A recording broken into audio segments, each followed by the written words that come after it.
The passing of Tupac Shakur is being reinvestigated by a new police force in Las Vegas. With new technology, they are now finding new evidence that you won't even believe, as it begins with an officer revealing that Tupac was originally an industry plant in the music industry. His main objective was to stop the beef between the red and blue street teams. What did you find most fascinating about the alternative history of Tupac? Well, it turns out when I talked to Tupac's longtime mentor, political mentor, former Black Panther Chokwe Lumumba, who was his first business manager, he's told me, I basically asked, well, was Tupac only pretending to be in order to appeal to gangs and politicize them? And he said yes. And that was part of his thug life agenda that he came up with his imprisoned stepfather, Tupac Shakur. And so Tupac was just using that in order to get the and the leaders to call peace truces, first in Los Angeles, then throughout California, and then throughout the country. And that was why he was pretending to be this type. And really, he was just an intellectual prodigy. With the plan obviously not working out, he would then suddenly pass out of nowhere. Snoop Dogg would then be asked to react to the investigator's interview, when suddenly Snoop Dogg would claim that he was actually supposed to be inside of the BMW with Tupac and Suge Knight on the night that Tupac sadly passed. You were with Tupac, though, in regards to Tupac. I heard a story, did you give him different advice that night on where to go? I didn't give him no advice. Right. We wasn't seeing eye to eye. Right. So saying during the Tyson. Yeah, this incident that I'm explaining to you right now was the day before that. Okay. So when they got to Vegas, they went their way, I went back. I mean, when we got to LA, they went to Vegas and I went home. That's why I wasn't in the car with them. This made the case even more interesting for the new police force that are investigating this case, as this would get the attention of them, which would then end up having a report of Snoop Dogg arrested in connection to the Tupac Shakur incident. Police are questioning a recent interview by the rapper where he claims to be supposed to be in the BMW with Tupac and Suge, as originally the topic of Tupac Shakur during Snoop Dogg's interview came from Snoop being asked to react to Suge Knight's recent tweets, where he would say, "This little guy is responsible for the passing of Tupac," as well as another tweet that would reveal, "I've been quiet for too long. First month of 2024, I'll be announcing what's really going on with Tupac Shakur, aka Tupac." This ended up making Snoop Dogg believe that Suge Knight is revealing the truth through several Twitter accounts, as well as even some anonymous ones, as there is strong evidence shared by Suge Knight himself that Tupac is still alive. As when you hear all of the evidence of him being alive, it really makes you wonder, so allow me to explain. It all begins with a rapper named Tretch. In 2010, Tretch was interviewed on the topic of Tupac before his show. Tretch and Tupac were very close friends back in the day, and they even worked on albums together. But here's where things get weird. After Tretch's interview, the cameraman forgot to stop recording. He places his camera onto the floor, and in the footage you can hear the interviewer asking Tretch about Tupac, to which Tretch responds, "Last time I saw him, he was in Cuba." So if you ain't ready for it, get on the sidewalk. One last question.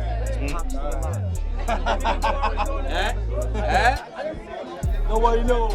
Y'all good? Yeah, we good. Thanks a lot, man. Last time I saw him, he was in church. Then suddenly, only 1 week later, a video would be released to a news website showing a video of Tupac supposedly chilling in a parking lot inside of Cuba. That's Pac, man. He was the outlaw. And Reg from Holla Back is trying to be friendly and get autographs.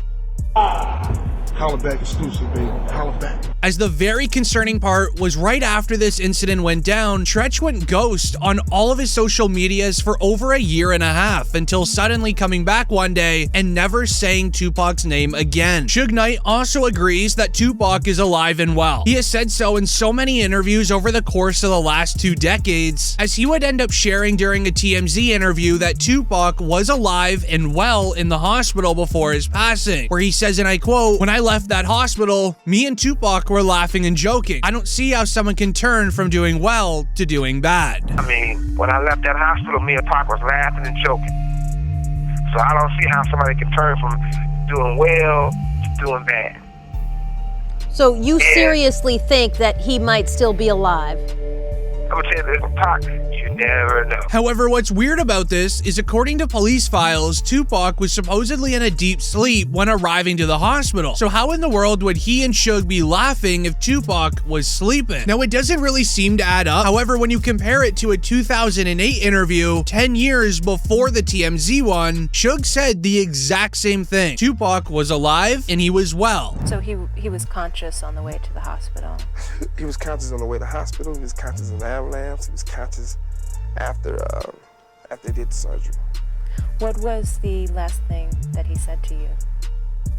They left. However, the concerning part was after the 2008 interview, 1 week later, Suge ended up almost losing his life at a nightclub when a man used a firearm in his direction 6 times. Suge Knight knew immediately that it was all due to him talking about Tupac during an interview, so he was hesitant to tell the police anything. Suge Knight's son, Suge Jr., also made the exact same mistake. In 2018, Suge Jr. took it to Instagram stating that Tupac was alive and well, and that he was living in Malaysia. Then, right after he posted it, he would then post another photo to Instagram showing a text conversation where someone said, "You have said too much, it's now time for you to go." This is then when we would see Suge Jr. post a list of photos of Tupac alongside modern day celebrities, such as 50 Cent and Beyonce. He really made it seem like someone was going after him for leaking all this info, as on the photo with Tupac and Beyonce, he captioned it, "He never left us, but they'll be after me soon," leaving some to believe that it was all a publicity stunt for Suge Jr. to gain social media clout, but others believe that it was factual, and that Suge Jr. would be the one to know more about the case than anyone else in the world, considering that his father was right there at the scene. I was able to find the new police files of evidence showing that he did allegedly pass. I want you to compare all the evidence I just shared of him being alive to these new police files, as it begins with the police recently arresting a man named Keefe D in connection to the crime. For 27 years, the family of Tupac Shakur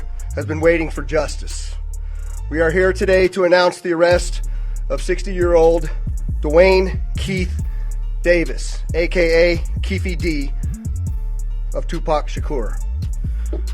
Davis was arrested this morning by my LVMPD criminal apprehension team, and this investigation started on the night of September 7th, 1996. It has taken countless hours, really decades, of work by the men and women of our section to get to where we are today. As on September 7th, 1996, Tupac was in Las Vegas with the head of his record label, Suge Knight. The two were off to the MGM Grand to watch a Mike Tyson match, as after it was over, they ended up spotting an op inside of the lobby of the hotel. Suge Knight and their entourage went to the Mike Tyson at the MGM Grand. Keefe D and his nephew, Orlando Lane Anderson, and 2 of their friends were also there. Keefe D told LAPD Detective Greg Kading more than a decade ago, in a proffer that couldn't be used against him, the shooting was retaliation after Tupac jumped Orlando and beat him up at the casino. Surveillance cameras recorded the fight. Tupac was angry that Lane had stolen his necklace years prior in Compton. Tupac, Suge Knight, and the entourage left the casino quickly. Security would end up breaking up the altercation between Tupac, Suge Knight, and the ops. Tupac and Suge would then go back to their hotel to change their clothes, then going off to a club to go party it up for the night, which was owned by Suge Knight. At around 11 p.m., the two were heading over to the club when things would go down right in the middle of the street. Knew about Tupac's concert at the Club 662. Members, including Orlando and Keefe D, jumped in their white Cadillac and started cruising the strip looking for the offender. Before long, they finally spotted Tupac's caravan. At the intersection of East Flamingo Boulevard and Koval Lane, the white Cadillac pulled alongside the black BMW with Suge on the driver and Tupac on the passenger seats. The back window of the Cadillac rolled twice in the chest, once in the arm, once in the thigh. The aftermath of the incident was a mystery for over 2 decades. No one knew who did the crime, no one knew anything about it until right now. The police investigated a concerning interview by a man named Keefe D. Featured on DJ Vlad's show, he would end up detailing the moments of literally finding Tupac and pulling up on him. And Bubble Up was the driver, and Baby Lane and Freaky were in the back seat. We was just all in the car together. Just say that. This was the white Cadillac. Yeah. So you guys are driving around, and then you hear these girls say, "Tupac, Tupac." Got to the light. We was gonna go drink. and he happened to be hanging out the window. He's hanging out the window like he was in a parade. Tupac. Yeah, he was. So what happens next? You said that as you're driving up towards the BMW, with Suge driving and Tupac in the passenger seat. These were very bold claims to make on DJ Vlad's show. Vlad would be very skeptical of what he is saying, so he would want some proof. Keefe D would then share a never-before-seen police interrogation video on the night of the crime, validating his claims of being there. Lane starts. You say Suge looks over, he sees you. He looks right at you. Yeah, he looks at me. Okay. When he looks over at you, and then Tupac's busy getting. Evidently, the story is Tupac's trying to either get out in of the back seat or something. Yeah. What do you see happening inside of their car? I seen him going Suge head. I thought he was. So Orlando across Dre. He leaned over on the window. We rolled down the window. With Keefe D releasing this footage for the first time ever, announcing that he was at the crime scene inside of the car, and even made eye contact with Suge Knight while it was going down, the entire internet could not believe what was going on. But what Keefe D said next was even more concerning, where he would end up sharing that Tupac was allegedly reaching for his firearm. You said that as you're driving up towards the BMW, with Suge driving and Tupac in the passenger seat. And you said that Tupac pulled out a... It looked like he was reaching, yeah. Yeah, it did. Okay. Yeah. Did you actually... No, once he got the reaching, I got the ducking. So, someone from your car... That's what happened. ...started at Tupac and Suge. The police also mentioned in their files this video of Keefe D's official reaction to Tupac passing, which ends up sharing his true emotions. Yeah, I hate that happened, dog. I really do, man. Cause it took a lot of people's lives, dude. I hate that happened. Promise to God. I feel that was wrong, man. It was just purely wrong. You know what I'm saying? I wish it had never happened. You know what I'm saying? That's my opinion on it. It never happened, dude. You know what I'm saying? I lost my Colombian plug. You know what I'm saying? Been having the feds up for 15 years. Couldn't do nothing. Couldn't catch a break, bro. You know what I'm saying? And I did time for it.